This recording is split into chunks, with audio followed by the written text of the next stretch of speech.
Astaghfirullah wa ala alihi wa sahbihi wa mawalah wa la hawla wa la quwata illa billahi wa ba'du. Alhamdulillah, segala puja dan puji hanya milik Allah subhanahu wa ta'ala. Salawat dan juga salam kita hadiahkan kepada Rasul kita Nabi besar Muhammad sallallahu alaihi wa ala alihi wasallam.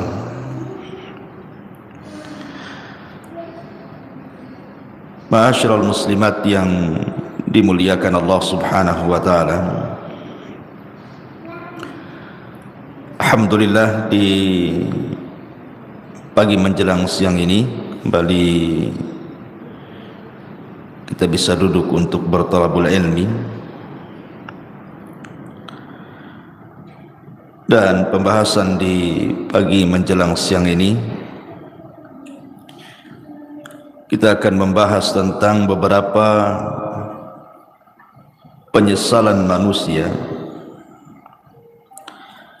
di hari yang tidak ada guna penyesalan itu di hadapan Allah subhanahu wa ta'ala.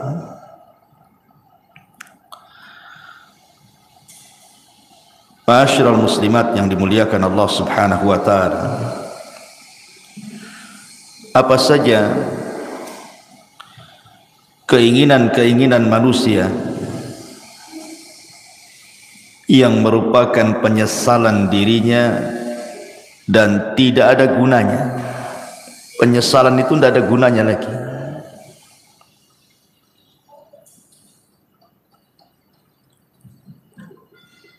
Kalau kita lihat di kehidupan kita ini, kita bertanya kepada orang-orang yang diberikan kekayaan oleh Allah subhanahu wa ta'ala, pasti keinginan mereka itu ingin bertambah kaya lagi. Karena biasanya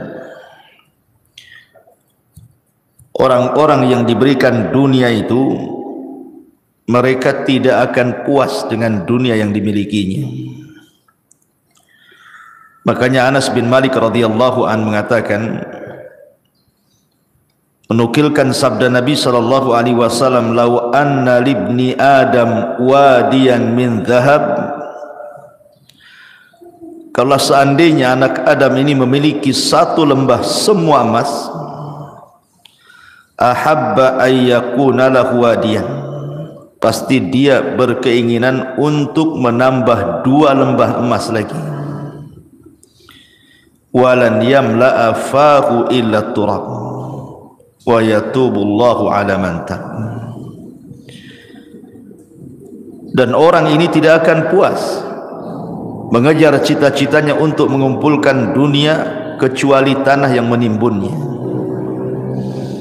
Kalau sudah ditimbun tanah, baru tahu, barulah dia menyesal. Ma'asyiral muslimat yang dimuliakan Allah azza wa jalla, setiap manusia itu pasti akan melewati padanya sakaratul maut. Tidak ada satupun manusia pasti akan melewati yang disebut dengan sakaratul maut. Karena Allah subhanahu wa ta'ala mengatakan, wajaat sakratul maut bil haq dzalika ma kunta minhu tahid. Dan akan datang sakaratul maut, dan itu sebuah kebenaran. Itulah yang membuat manusia lari padanya. Apabila malaikat maut sudah dekat dengan kita, dan malaikat-malaikat pembantu malaikat maut ikut serta di dalamnya yang disebut dengan rusulul maut, rasul-rasul kematian. Ketika malaikat maut mulai mencabut nyawa kita, maka dimulai dari ujung jari jemari setiap manusia Kemudian ruh itu berjalan sedikit demi sedikit sampai di tenggorokan. Ketika nyawa di tenggorokan inilah, maknanya manusia sudah tidak akan selamat lagi. Hatta idza balagatit tarak wa qila man rah. Sampai ketika ruh itu sampai di tenggorokan manusia, tidak ada yang bisa meruqyah dia, mengembalikan ruh ke dalam jasadnya. Disitulah dia terbayang keinginan-keinginan, penyesalan-penyesalan yang tidak ada guna penyesalan itu. Apa saja penyesalan-penyesalan yang akan dirasakan saat detik orang sakaratul maut itu? Walaupun dia menjerit kepada Allah Subhanahu wa taala untuk dikembalikan ke dunia, melaksanakan penyesalan yang sudah ia tinggalkan, baik perkara yang harus dilaksanakan atau perkara yang harus ditinggalkan, percuma saja penyesalan kala itu. Inilah kita akan bahas beberapa penyesalan-penyesalan ketika orang berada fi firashil maut, tempat tidur kematian. Apa saja penyesalan-penyesalan itu? Ma'asyiral muslimat yang dimuliakan Allah Azza wa Jalla, kita harus bedakan keinginan orang-orang yang beriman saat detik-detik kematiannya dengan cita-cita orang-orang yang mereka jauh daripada keimanan. Maka penyesalan mereka tidak ada gunanya.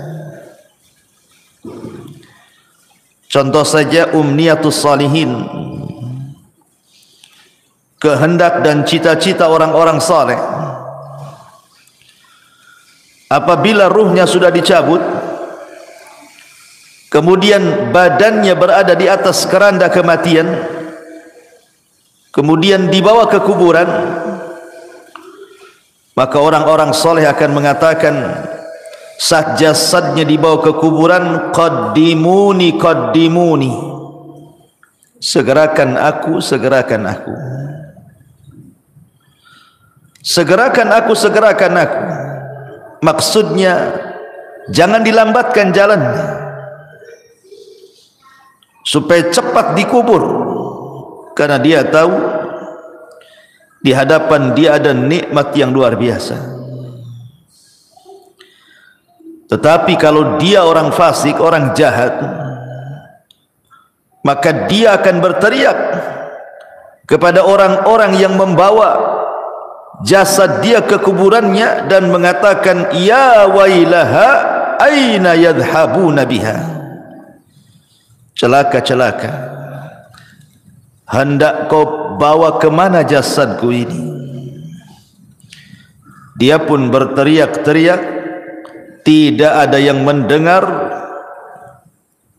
selain makhluk-makhluk di luar manusia dan jin. Ma'asyiral muslimat yang dimuliakan Allah Subhanahu wa taala, apabila seorang yang beriman betul-betul sudah dimasukkan ke dalam kuburan, kalau dia meninggal karena mati syahid, maka dia akan meminta kepada Allah Subhanahu wa taala untuk dikembalikan ke dunia. Untuk apa? Untuk berperang kembali dan mati syahid kedua kalinya, dan itu kemuliaan baginya. Makanya Jabir bin Abdullah radhiyallahu anhu pernah menceritakan saat kematian ayahnya Abdullah ibn Haram. Jadi saat kematian Abdullah ibn Haram, Jabir bin Abdullah ini dia merasa sedih. Bagaimana tidak ayah tercintanya satu-satunya harus mati syahid di Uhud. Kemudian sambil memeluk ayahnya yang sudah tidak bernyawa itu, maka Nabi SAW mengatakan, ya Jabir, tabki aw la tabki, wallahi ma kallama Allahu ahadan qat min wara'i hijabin wahiyan abaka fakallamahu kifahan bila turjuman. Jabir, menangis ataupun engkau tidak menangis, sungguh Allah Subhanahu wa taala tidak pernah bicara pada siapapun di balik tabirnya secara wahyu kecuali bapakmu. Bapakmu diajak bicara oleh Allah tanpa penerjemah, di mana Allah Subhanahu wa taala mengatakan kepada ayahmu, tamanna ya abdi, berangan-anganlah wahai hambaku, bercita-citalah wahai hamba-hambaku. Ya abdi tamanna alayya u'tik, wahai hambaku, mintalah sesuatu kepadaku, aku akan beri. Maka ayahnya Jabir, Abdullah ibn Haram, mengatakan, ya Rabb, ya Rabb, tuhyini fa'aqtulu fika thaniyatan, hidupkan aku kembali ya Rabb, supaya aku bisa berperang untukmu kedua kali, dan aku bisa mati syahid kedua kalinya. Tapi Allah Subhanahu wa taala mengatakan, innahu qad sabaqa minni annahum ilaiha la yarji'un. Tidak mungkin wahai Abdullah, orang yang sudah mati itu hidup lagi. Kemudian Abdullah ibn Haram mengatakan, kalau begitu sampaikan kepada orang-orang yang masih hidup akan posisiku di hadapan. Maka Allah Subhanahu wa taala turunkan ayat, wala tahsabannal ladzina qutilu fi sabilillahi amwatan bal ahya inda rabbihim yurzaqun. Jangan kau sangka orang-orang yang mereka mati di jalan Allah, terbunuh dalam jihad, mereka mati. Tidak, mereka hidup. Mereka diberikan rizki di hadapan Allah Subhanahu wa ta'ala. Inilah cita-cita orang-orang yang beriman. Walaupun cita-cita ini mustahil dilakukan, mustahil terkabulkan, tapi cita-cita mereka mulia, ingin hidup kembali, ingin berperang karena Allah, dan ingin mati syahid kedua kalinya. Begitulah umniyatus salihin, angan-angan orang-orang yang saleh. Makanya dalam surah Yasin ada satu kisah yang disebut dengan Habibun Najjar. Dalam surah Yasin itu ada kisah yang disebut dengan kisah Habibu An-Najjar. Bagaimana kisahnya Habibun Najjar itu? Jadi suatu hari di sebuah perkampungan di zaman setelah Isa bin Maryam, sebelum diutusnya Nabi SAW, di kampung itu atau daerah itu sangat penuh dengan kezaliman, penuh dengan kesyirikan. Diutuslah oleh Allah Subhanahu wa taala dua nabi untuk mendakwahi kampung tadi. Ada yang mengatakan bahwa dua orang ini bukan nabi tetapi murid-muridnya Isa bin Maryam untuk mendakwahi daerah tersebut, tapi didustakan oleh kaumnya. Akhirnya Allah Subhanahu wa taala mengutus satu lagi untuk menguatkan yang dua orang yang sedang berdakwah itu, tapi didustakan lagi, sampai akhirnya tiga utusan ini hampir dibunuh. Datanglah seorang laki-laki yang bernama Habibun Najjar, yang sudah beriman sebelumnya kepada tiga utusan ini, memperingatkan orang-orang yang menentang tiga utusan itu. Kemudian malah dia jadi sasaran pembunuhan. Niatnya membela para utusan, akhirnya dibunuh oleh orang kampung itu. Ketika dia mati, maka ruhnya diperlihatkan sorga dan kenikmatan-kenikmatan di dalamnya, sampai Allah katakan qila dkhulil jannah, masuklah kau Habibun Najjar ke dalam sorga. Qala, maka Habibun Najjar mengatakan, ya laita qaumi ya'lamun bima ghafara li rabbi wa ja'alani minal mukramin. Duhai kiranya kaumku tahu, duhai kiranya kaumku tahu dengan apa yang Allah berikan dari ampunannya kepadaku, dan dia telah menjadikan aku orang-orang mulia, tentu mereka tidak akan mendustakan para utusan itu, katanya. Itulah umniyatus salihin, cita-cita, keinginan-keinginan orang-orang soleh apabila sudah meninggal. Akan tetapi di sana ada yang disebut dengan umniyatut talihin, keinginan, cita-cita, penyesalan dari orang-orang yang tidak memiliki keimanan, orang fasik, orang jahat. Tetapi keinginan mereka hanyalah sebuah penyesalan, tidak ada guna. Apa saja itu? Pertama, mereka akan menyesal karena mereka meninggalkan sholat. Orang-orang yang sedang sakaratul maut ataupun orang-orang yang sudah mati, maka mereka akan menyesal kenapa ketika mereka masih sehat, masih hidup normal, mereka meninggalkan sholat.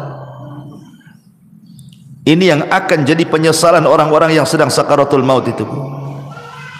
Kenapa dulu aku meninggalkan sholat? Sampai-sampai disebutkan dalam hadis Abu Hurairah radhiyallahu an, suatu hari Nabi SAW lewat di sebuah kuburan. Kemudian Nabi bertanya, man sahibu hadal qabri, siapa yang dikubur di sini? Rasul bertanya kepada para sahabat, siapa orang yang dikubur di kuburan ini? Maka para sahabat mengatakan, fulan wa fulan, fulan dan fulan wahai Rasul. Maka Nabi SAW mengatakan, rak'atani ahabbu ila hadha min baqiyati dunyakum, wa fi riwayatin rak'atani khafifatani mimma tahqiruna yaziduha hadha fi amalihi ahabbu ilaihi min baqiyati dunyakum. Kata Nabi, 2 rakaat lebih dicintai orang yang ada di kuburan ini dibandingkan dunia yang kalian miliki. Dalam riwayat, 2 rakaat solat yang ringan yang kalian remehkan, tapi itu bisa menambah amalannya, itu lebih dicintai orang yang dikubur ini dibandingkan seisi dunia yang kalian miliki. Subhanallah. Orang-orang yang dikubur itu, Bu, atau orang-orang yang sedang sakaratul maut itu, mereka dicita-citakan ingin sholat, walaupun hanya 2 rakaat yang ringan, yang mudah dilakukan. Tapi apalah gunanya penyesalan itu? Menyesal dia kenapa tidak sholat, menyesal kenapa dia tidak melakukan 2 rakaat sholat. Tapi apa gunanya penyesalan itu? Tidak ada guna. Tidak ada guna penyesalan itu. Padahal Nabi SAW saat detik-detik wafatnya, apa kata Rasul? As-salatu salat wa ma malakat aimanukum. Jaga solat, jaga solat, dan hamba-hamba sahaya di antara kalian. Bahkan Umar bin Khattab radhiyallahu an, saat detik-detik wafatnya, Umar sampai mengatakan, la hadza fil Islam liman taraka salat. Tidak ada bagian dalam Islam, kata Umar, bagi orang yang tidak melaksanakan salat. Itu di akhir-akhir usia Umar, saat detik wafatnya, dia ingatkan soal salat. Persis seperti wasiat Nabi sallallahu alaihi wasallam, as-salatu shalah wa ma malakat aymanukum. Maka sebelum waktu itu akan datang, penyesalan akan diungkapkan. Tapi apalah gunanya penyesalan itu di hadapan Allah? Maka dari sekarang jangan pernah tinggalkan salat, karena ini adalah penyesalan orang-orang sakaratul maut nanti. Tapi heran hari ini kan, Masya Allah ya, orang yang meremehkan salat itu kayaknya biasa-biasa saja, kayak nggak berdosa saja orang tak salat tuh, kayak nyantai gitu deh Bu ya. Kalau kita tanya sama orang yang tidak sholat tuh, kenapa kok tak sholat, katanya, nanti katanya, kalau sudah dapat hidayah, katanya. Ngomongnya enak saja kayak gitu juga. Bukankah engkau seorang muslim, kenapa kau tidak sholat, katanya. Entah kenapa saya malah sholat, katanya. Kayaknya bukan beban bagi dia gitu ya. Padahal orang yang meninggalkan sholat itu bisa kafir tuh. Kata Nabi sallallahu alaihi wasallam, al-ahdu bainana wa bainakumus salat faman tarakaha faqad kafar. Perbedaan kita loh dengan orang kafir itu salat. Kalau dia meninggalkan salat berarti apa bedanya dengan kafir? Makanya Rasul mengatakan faman tarakaha faqad kafar. Siapa yang meninggalkan bisa kufur dia. Maka Bu, nasihati kalau ada keluarga yang tidak salat, ajarkan salat. Suruh mereka sholat. Jangan sampai datang waktu di mana dia ingin sholat, tapi keinginannya hanya menjadi penyesalan bagi dia, karena tidak ada guna. Nyawa sudah di tenggorokan, itu sudah nggak ada guna lagi taubat. Innallaha yaqbalu taubata abdin ma lam yugharghir. Sungguhnya Allah subhanahu wa ta'ala itu hanya menerima taubatnya seorang hamba sebelum nyawa di kerongkongan. Ini yang pertama. Penyesalan yang kedua, as-sadaqah, sedekah. Allah subhanahu wa ta'ala mengatakan dalam surah Al-Munafikun ayat 100, ayat 10 sampai 11.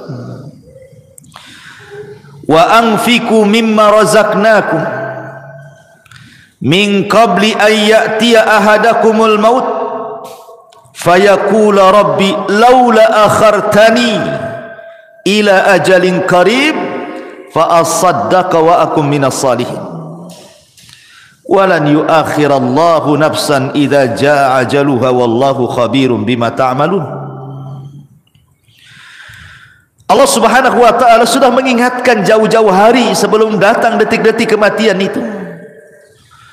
Infak, perbanyak sedekah dari rizki yang kami rizkikan kepada kalian sebelum datang satu hari kematian akan menjemput kalian. Dan kalian mengatakan, Rabbi ya Rabb, laula akhartani ila ajalin qarib. Kalaulah engkau hidupkan aku sesaat, kalaulah engkau sembuhkan aku sesaat, apa yang terjadi? Fa asaddaqa wa akum minas salihin. Aku janji aku akan sedekah dan aku akan menjadi orang baik. Tetapi Allah mengatakan walan yuakhirallahu nafsan idza jaa ajaluha. Tidak mungkin Allah mengakhirkan hidupnya kalau sudah datang ajalnya. Tidak mungkin Allah mengakhirkan hidupnya, mengembalikan nyawa yang sudah ditenggorokan dikembalikan kepada badannya kalau sudah ditetapkan hari itu dia harus mati. La yastakhiruna sa'ata wa la yastaqdimun. Kalau kematian itu datang tidak mungkin diakhirkan, tidak mungkin dimajukan pas waktunya. Disitulah penyesalan datang. Ketika nyawa ditenggorokan, mulailah dia terpikir, teringat dengan harta yang selama ini dikumpul-kumpulkannya. Harta itu bukan harta kita, Bu. Harta itu harta Allah. Harta itu datang bukan karena kecerdasan kita. Harta itu datang bukan karena jerih payah kerja keras kita, bukan pula karena jabatan-jabatan kita. Tidak, semua harta itu datang dari Allah. Makanya Qarun ketika mengatakan innama utituhu min ilmin indi, harta itu datang karena kecerdasanku, Allah katakan fa khasafna bihi wa bidarihil arda, kami tenggelamkan si Qarun dan seluruh kekayaannya. Ya, karena kekayaan itu bukan milik Qarun, kekayaan itu milik Allah. Semua kekayaan itu milik Allah, tidak ada secuil pun milik kita. Allah hanya minta sedikit dari harta kita itu. Allah tidak minta banyak seperti zakat. Allah hanya minta 2,5% dari 85 gram emas itu. Tidak banyak. Apalagi itu harta bukan harta kita, harta Allah. Tetapi karena manusia zuyyina linnasi minasyahwat, dihiasi syahwat-syahwat dunia inilah, akhirnya dia bakhil. Dia baru tahu setelah nyawa di tenggorokan, baru dia sadar, kenapa dulu aku tidak sedekah? Laula akhartani ila ajalin qarib fa asaddaqa wa akum minas salihin. Kenapa aku tidak sedekah ketika aku sehat? Maka bagi anda yang Allah subhanahu wa ta'ala limpahkan rizki yang luas, dengan mudah anda mencari rizki itu tanpa ada kesulitan. Itu nikmat yang besar yang Allah subhanahu wa ta'ala anugerahkan kepada anda. Banyak-banyaklah sedekah, karena Rasul yang mengatakan maluka ma akalta fa afnaita wa ma labista fa ablaita wa ma tasaddaqta fa abqaita. Hartamu, kata Rasul, yang kau makan pasti habis, yang kau pakai pasti usang, yang kau sedekahkan itulah yang bermanfaat untuk kematian. Karena apabila seseorang meninggal dunia, Bu, nyawa sudah dicabut oleh Allah, yang pertama terpisah dari badan ibu itu adalah harta. Yang pertama terpisah dari badan ibu adalah harta. Pertama orang mati ini dicabut nyawanya, yang pertama berpisah hartanya. Tidak ada hubung kait dia dengan harta lagi. Bahkan sekaya apapun orang yang meninggal itu, tetap saja sama keluarganya dibelikan kain kafan yang harganya murah, Bu. Bukan karena dia orang kaya kafannya mahal, tidak. Kafannya pun tetap itu juga yang sangat murah, tidak berharga tuh. Karena pertama kali dia meninggal, yang terpisah dari hidup dia itulah hartanya dulu. Baru kemudian dibawa di atas keranda, diiringi dengan keluarganya, kemudian dimasukkan ke liang lahat, kemudian dikubur di situ sama keluarganya, kemudian keluarganya pulang, barulah dia terpisah dengan keluarganya. Tapi yang pertama terpisah dari badannya adalah hartanya. Di saat itulah dia menyesal dan mengatakan laula akhartani ila ajalin qarib fa asaddaqa wa akum minas salihin. Ya Rabb, kalaulah engkau akhirkan kehidupanku sesaat, tidak apa-apa, aku akan sedekahkan tuh harta-hartaku tuh, dan aku akan termasuk orang yang baik. Tetapi apakah umniyatut talihin ini, cita-cita orang-orang yang seperti ini bermanfaat bagi dia? Tidak ada guna. Harta sebanyak apapun kalau anda sudah meninggal, harta itu tidak bisa diambil lagi oleh anda, kan? Karena sudah menjadi rebutan ahli warisnya.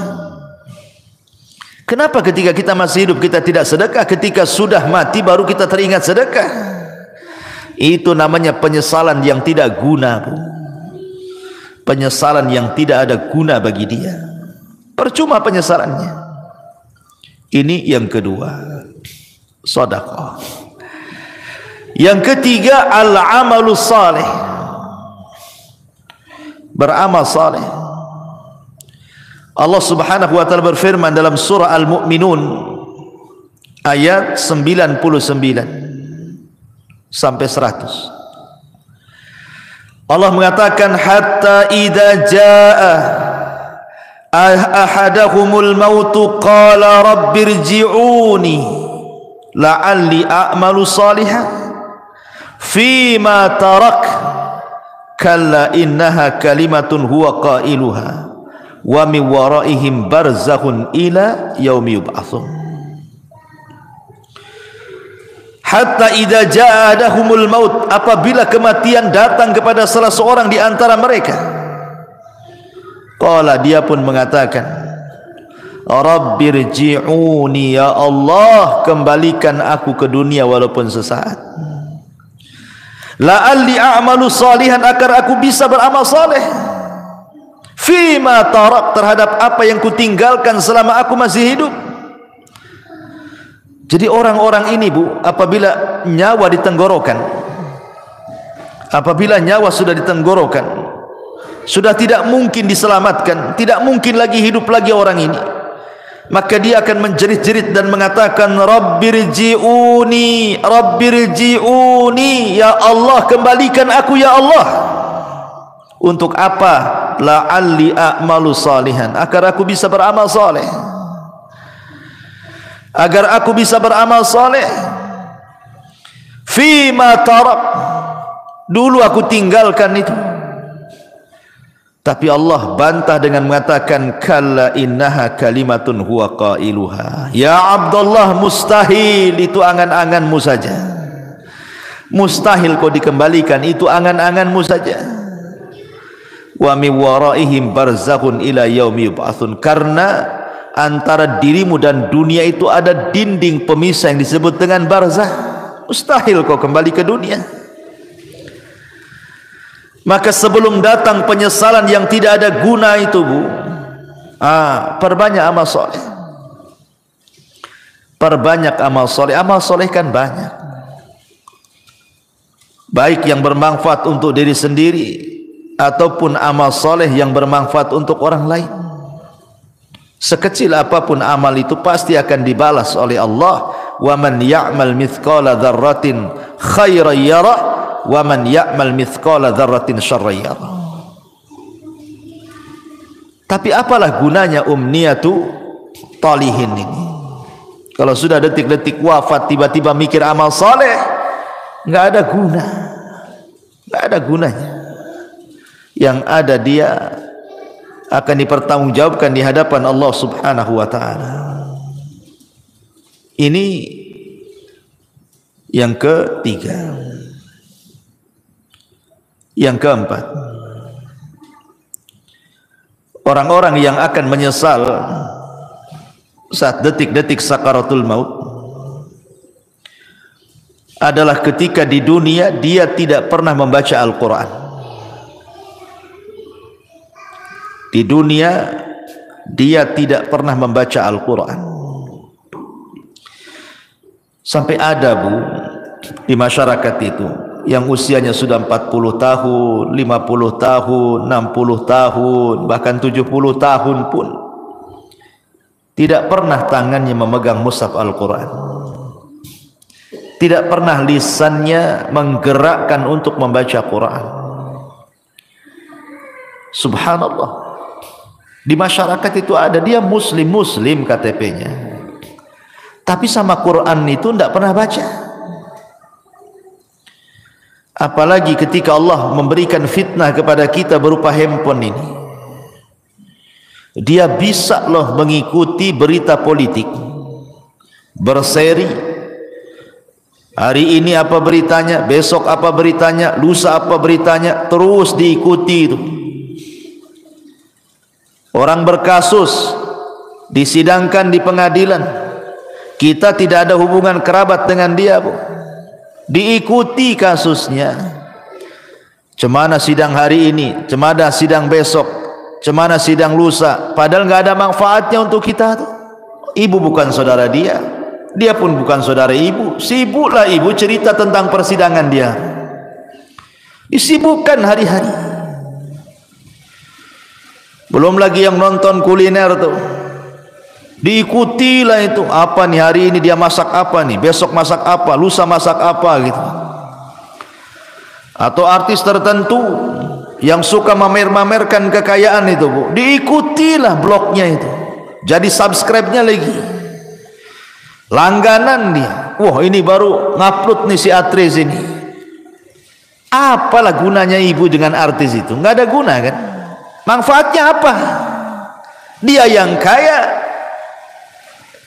ibu yang nelan ludah yang nengok di handphone itu kan, nggak ada guna tuh. Ngapain ngikut-ngikut kayak gitu itu? Coba kalau nggak ditonton artis itu, bangkrut juga dia. Jangan ditonton, nggak akan dia dapat duit juga.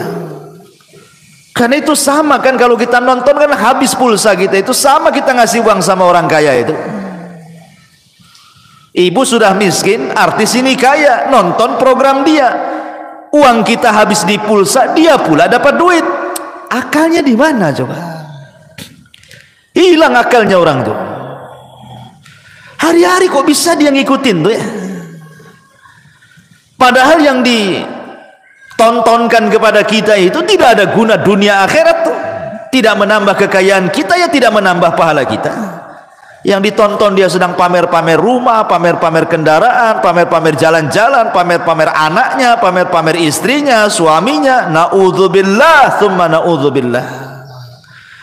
Ittaqillah, bertakwa kepada Allah, bertakwa, takut kepada Allah. Masih ada program yang manfaat di handphone itu. Bisa kita dengarkan mengaji, murotal, ustadz-ustadz ceramah. Adalah manfaat itu. Kalaulah tidak manfaat dunia, manfaatlah untuk akhirat. Ya. Sekarang tidak ada alasan orang tidak mengaji itu, karena sekarang handphone sudah di tangan masalahnya, dan aplikasi Quran ada di dalamnya. Kalau dulu orang nenteng-nenteng mushaf itu mungkin malu. Kalau nenteng mushaf kemudian ibu ya sambil ke arisan bawa mushaf gitu ya, mushaf gede itu bukan? Pasti kata orang arisan, ibu ini salah tempat, musola sebelah sana Bu katanya. Lah kok bilang musola sebelah sana katanya? Karena ibu nenteng mushaf, disangkanya mau yasinan. Tapi kalau sekarang ini kan nenteng-nenteng handphone ini nggak ada orang malu. Justru kalau tidak punya handphone malu pula dia. Lalu apa alasan kita nanti di hadapan Allah kalau Allah bertanya, kenapa ibu tak baca Quran? Kemudian ibu jawab bagaimana? Mushafnya di masjid ya Rabb katanya. Mushafnya ketinggalan di rumah. Lah itu mushaf ada di tangan loh sekarang. Karena setiap handphone itu ada aplikasi Quran. Tidak ada alasan untuk tidak baca Quran. Dan itu akan ditanya di hadapan Allah Subhanahu wa taala. Wa qala ar-rasul ya rabbi inna qaumi ittakhidhu hadzal qur'ana mahjura. Wa qala ar-rasul, akan berkata Rasul kelak pada hari kiamat di hadapan Allah melaporkan akan umatnya, Rabbi inna qaumi ya Rabb, sesungguhnya kaumku ittakhadhu hadzal qur'ana mahjura. Sepeninggalku mereka sedikit demi sedikit meninggalkan Al-Quran, meninggalkan untuk memegangnya, meninggalkan untuk membacanya, meninggalkan untuk merenungkannya, meninggalkan untuk mempelajari tafsirnya, meninggalkan untuk mengamalkannya, bahkan melanggar isi-isinya. Mahjur. Ini akan datang suatu hari penyesalan, Bu. Ketika detik-detik nyawa di tenggorokan, maka orang akan teringat dengan Al-Quran. Karena salah satu pertanyaan itu juga Quran itu. Wa ma imamu, siapa pimpinanmu itu? Ikut siapa kamu ini? Jawabannya Quran. Jangan sampai detik-detik penyesalan itu datang dan tidak ada guna. Saat ruh sudah di tenggorokan, tiba-tiba kita berpikir dengan Quran, apa gunanya lagi? Anda sudah tidak bisa baca Quran, Anda saja dibacakan Quran.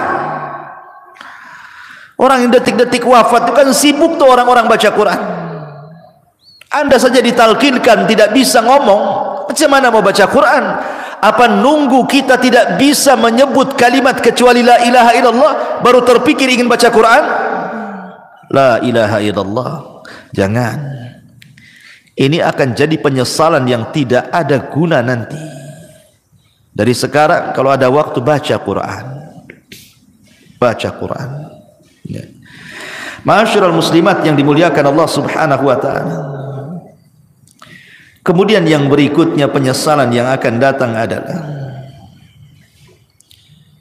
dia akan menyesal kenapa di dunia dia tidak berkawan dengan kawan-kawan yang saleh.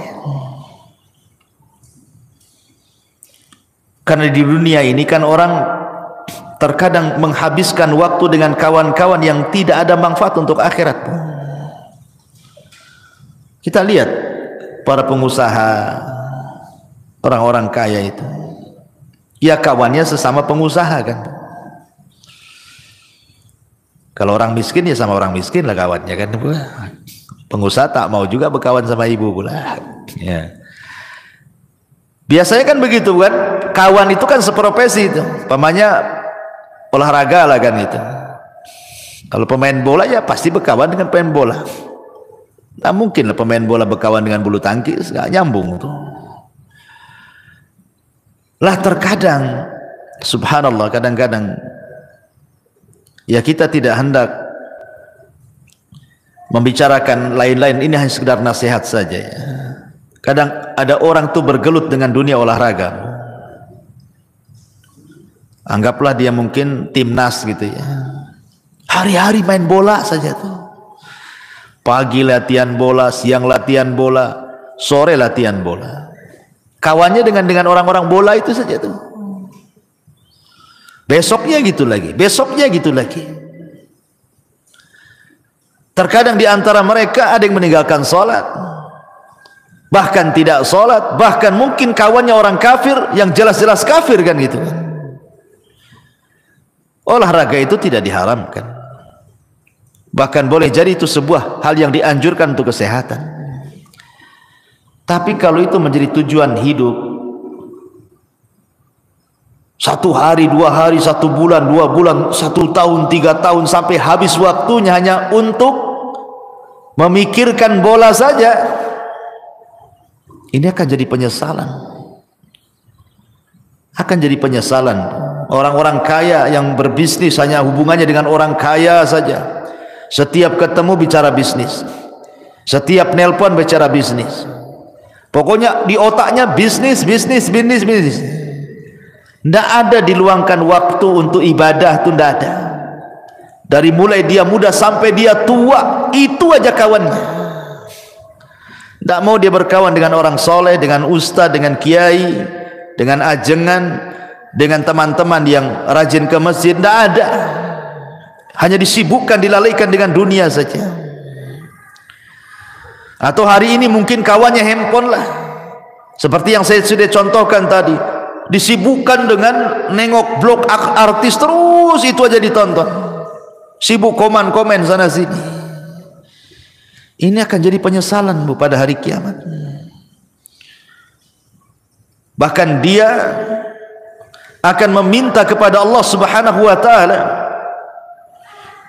di mana penyesalannya akan dikemukakan di hadapan Allah, sebagaimana Allah katakan dalam surah Al-Furqan 27, wa yauma ya'addu adh-dhalimu 'ala yadayhi yaqulu ya laitani ittakhadtu ma'ar rasuli sabila ya wailata laitani lam attakhid fulanan khalila.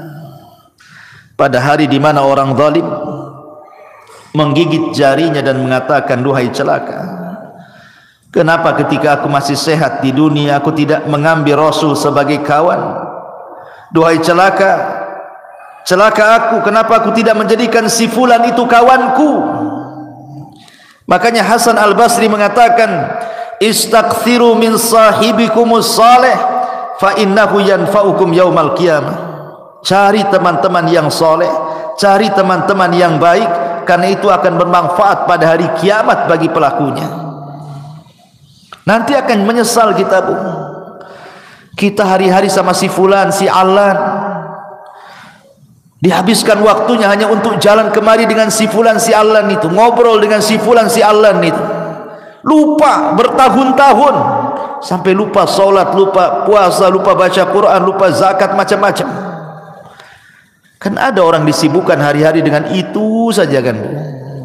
Lah, nanti akan jadi penyesalan.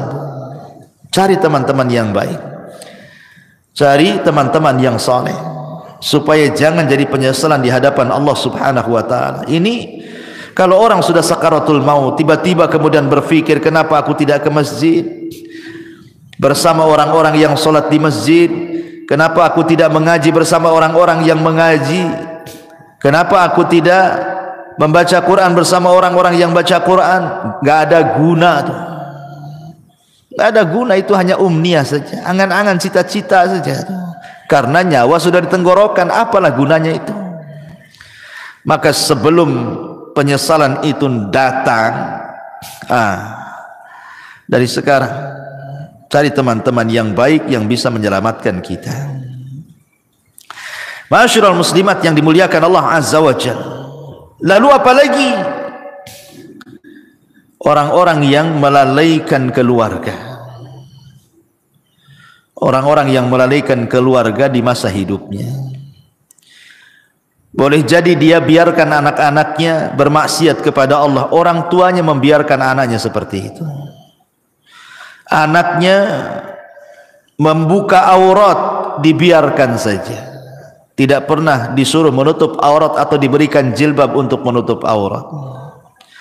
Anaknya hilang bergaul dengan siapa, tidak pernah ditanya, nak siapa kawanmu itu? Sholat tidak, pakai jilbab tidak, macam mana dia agamanya, tidak pernah ditanya. Kalau sudah keluar les, yang penting dia balik, ya kan?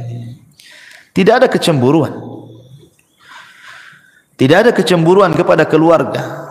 Terutama kepala-kepala rumah tangga itu disebut dayus namanya. Dayus itu orang yang dilaknat Allah karena tidak punya kecemburuan kepada keluarganya. Jangan sampai seperti Allah yang Allah katakan, antakula nafsun ya khasrata ala ma farrattu fi jambillah. Jiwa akan mengatakan, duhai aku rugi, ma farrattu fi jambillah, berapa banyak kemudian kelalaian-kelalaian yang aku lalaikan di sisi Allah. Aku tidak mengurus keluargaku, tidak bertanggung jawab kepada keluargaku, tidak mengarahkan mereka ke dalam agama, tidak mengarahkan mereka untuk salat, untuk baca Quran, untuk belajar agama. Semua akan ditanya nih, semua akan ditanya dan akan menjadi penyesalan kelak pada hari kiamat. Amanah ini akan ditanya. Ya hasrata ala ma farrattu fi jambillah. Ma'asyiral muslimat yang dimuliakan Allah Subhanahu wa taala. Maka sebelum itu terjadi, arahkanlah orang-orang tua, ibu-ibu, supaya anak-anak itu menjadi anak yang soleh dan solehah. Karena itu manfaatnya untuk kita masalahnya. Apabila ibu sudah meninggal, siapa yang mendoakan itu kalau bukan anak-anak? Ibu sudah tidak bisa beramal di kuburan itu. Ibu hanya menanti doa anak-anak yang mengatakan, Rabbighfirli wali walidai, ya Allah ampuni aku dan kedua orang tuaku. Itulah harapan kita ketika masuk kuburan itu, adalah transfer doa-doa ampun dari anak-anak kita. Dan itu tidak mungkin dilakukan anak kecuali kita yang mendidik anak itu dari kecil sampai dia menjadi anak soleh dan soleh, baru dia akan doakan orang tuanya. Dan ini akan jadi penyesalan, kenapa dulu saya tidak didik anak saya. Pernah saya ceritakan kan sama ibu, bu, saya itu waktu di Kijang, Tanjung Pinang sana, saya disuruh untuk memandikan jenazah. Ustaz, bisa nggak mandiin jenazah? Bisa, ada waktu insyaallah. Jadi saya datanglah ke rumahnya, saya mandikan jenazah, saya juga kafani bapak yang meninggal itu, kemudian saya sholatkan. Ketika jenazah itu dari rumah hendak diangkat ke musola, karena dekat musolahnya dari rumahnya itu. Kan biasa, bu, kalau ada orang meninggal kan depan rumah pasti sudah dipasang terop, kursi-kursi sama RT di situ itu. Jadi setelah kemudian jenazah itu di masjid, coba saya tanya, mana keluarganya, biar dia di saf pertama mau saya bimbing supaya dia mendoakan orang tuanya, karena kan doa yang paling mustajab itu doa ketika sholat jenazah kan bagi si mayat itu, dan itu doa terakhir anaknya kan gitu. Habis itu tidak akan melihat lagi akan dikubur. Jadi saya panggil lah, mana anaknya? Jadi orang-orang mengatakan tuh anaknya tuh sedang duduk di kursi itu di terop, di bawah terop tuh katanya. Jadi saya bilang suruhlah mereka nyolati bapaknya tuh. Itu terakhir kali lah saya mau ngomong. Tapi dipanggil-panggil Bu, anaknya nggak ada yang mau sholat, nggak ada yang mau nyolati bapaknya, asli rokokan aja di situ. Sempat saya ngelus dada, subhanallah, ada anak yang durhaka kayak gini kan. Itu bapaknya terakhir mati Bu, anaknya bukan satu orang, ada 5 orang, semua duduk-duduk di situ. Rokokan itu dipanggil-panggil, dia bilang sudah disolatkan aja katanya, disolatkan aja katanya. Tidak mau dia menyolati itu. Ada apa dia dengan bapaknya? Tapi dengan peristiwa ini kita lihat kan, ini yang salah mesti bapaknya nih ketika dia masih hidup.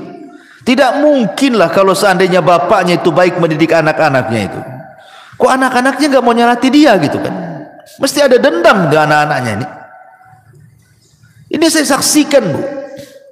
Apa menunggu seperti ini gitu ya kan? Orang tua ketika meninggal mau nyolatkan saja anaknya tidak mau gitu kan? Nauzubillah. Ini penyesalan yang tidak ada guna orang seperti ini. Karena kalau sudah besar anak itu bisa melawan orang tuanya. Betapa banyak orang-orang tua yang sakit hati kemudian bercita-cita, nak kalau kau tahu durhaka kepadaku di dewasa ini, sudah kecekik kau di masa bayi biar mati. Banyak tuh orang tua itu yang menghendaki kematian anaknya karena kurang ajar dia kan. Di masyarakat kan banyak yang seperti ini Bu ya. Jadi janganlah kemudian sampai datang pada waktunya tiba-tiba kita menyesal. Ketika nyawa di tenggorokan dia menyesal kenapa dulu dia tidak mendidik keluarganya, tidak mengarahkannya, tidak menasihatinya, tidak menjadikan mereka anak-anak yang soleh dan solehah. Umniyatut talihin, yang seperti ini umniyatut talihin, bukan umniyatus salihin namanya. Angan-angannya orang-orang jahat, percuma, nggak ada guna ya. Maka inilah perkara-perkara Bu, jangan sampai seseorang itu di detik-detik wafatnya banyak hal yang dicita-citakan tetapi tidak mungkin terlaksana dan tercapai karena sudah tidak ada lagi hubungan antara kehidupan dunia. Kita sudah masuk alam barzah, masalahnya alam kematian, ada barzah di situ pemisah. Dan kalau orang sudah masuk kubur itu tidak mungkin sholat, puasa, zakat, haji, tidak mungkin. Dia sedang sibuk dipertanggungjawabkan di hadapan Allah semua amalannya.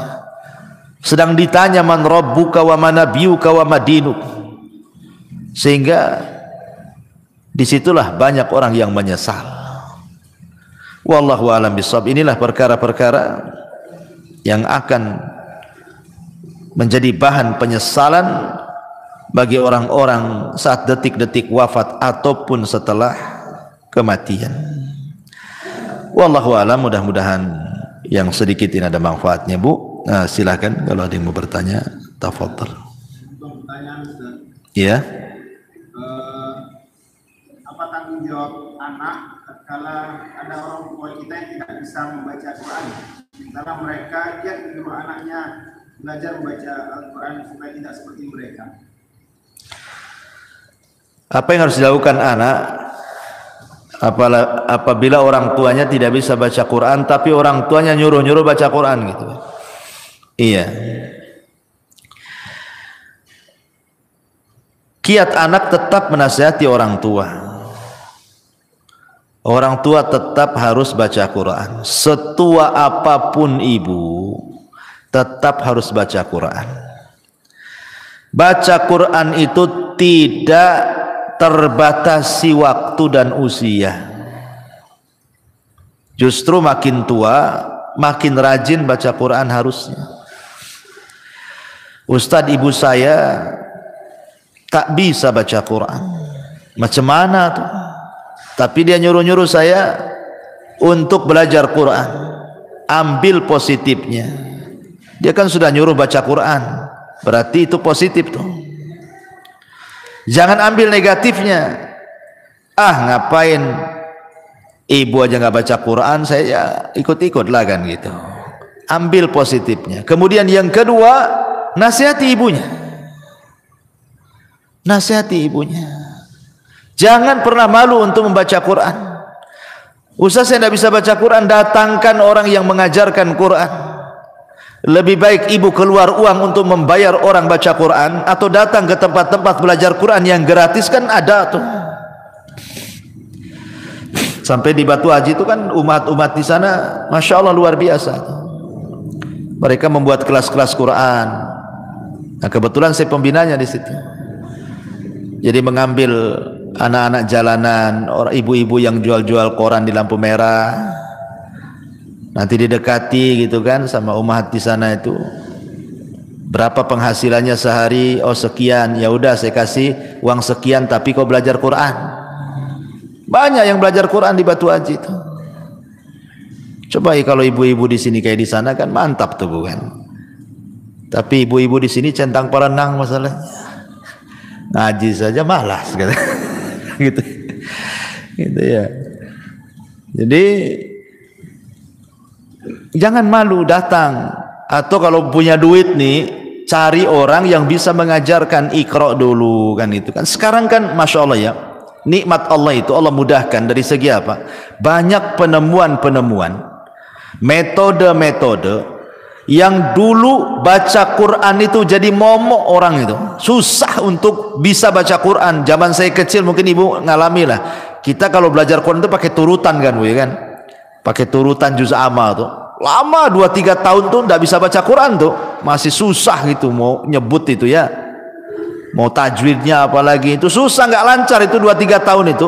Tapi sekarang lo ada metode ditemukan 24 jam dia bisa mampu untuk mengenal huruf-huruf hijaiyah.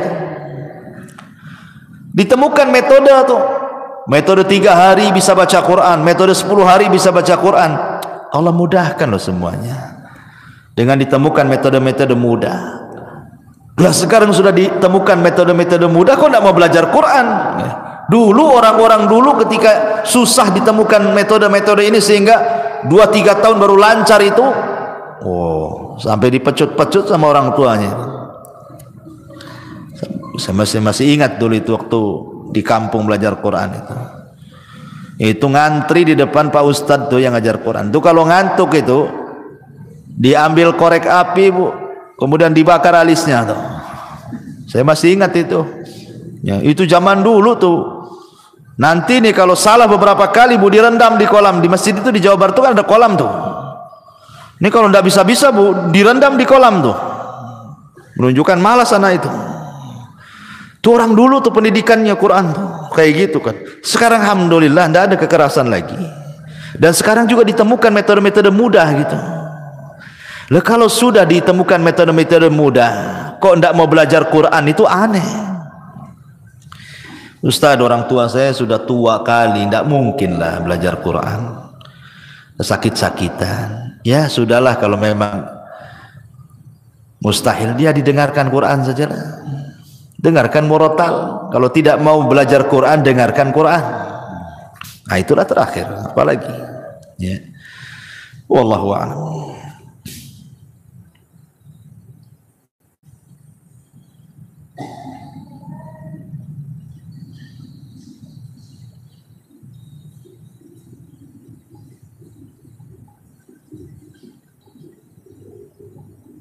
Lagi ibu.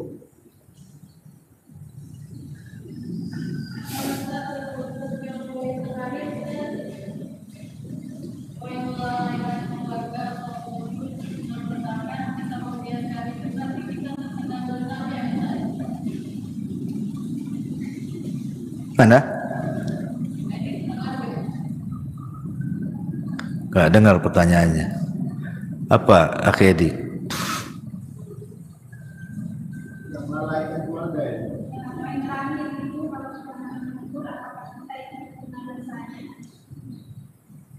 Yang melalaikan keluarga semasa hidup, dapat kalau kita tidak menegur, apakah kita terkena dosanya? Oh iya, alhamdulillah. Ya kalau seandainya kita bagian daripada keluarga tersebut, ya kita harus menegurnya. Kita harus menegurnya, jangan melalaikan. Kalau kita bagian daripada keluarga tersebut, itu dalam rangka tanasuh wa tawassaw bil haqqi wa tawassaw bis sabri namanya. Saling tanasuh dengan kebenaran. Tegur. Pamannya ibu nih, ya suaminya cuek-cuek saja gitu kan. Ibu pula yang berinisiatif. Ngomong, tolonglah bang, abang ini kepala keluarga. Ya, arahkanlah anak itu. Saya sudah coba juga ngarahkan anak, tak bisa-bisa gitu kan. Kerja saling mengingatkan, kan memang harus begitu, tanasuh saling mengingatkan.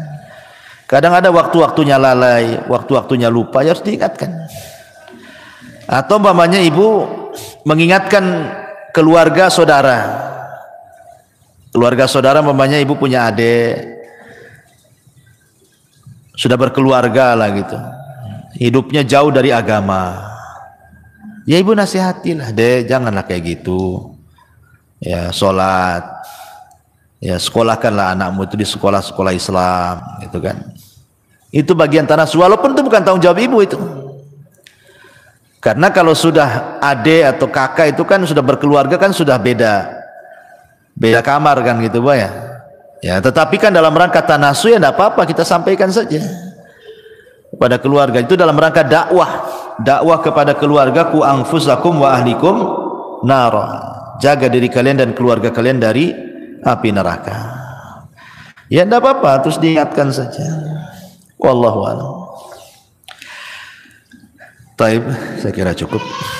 Dah 11:30. Subhanakal bihamdika asyhadu an la ilaha illa anta astaghfiruka wa atubu ilaik. Allah ta'ala. Assalamualaikum warahmatullahi wabarakatuh.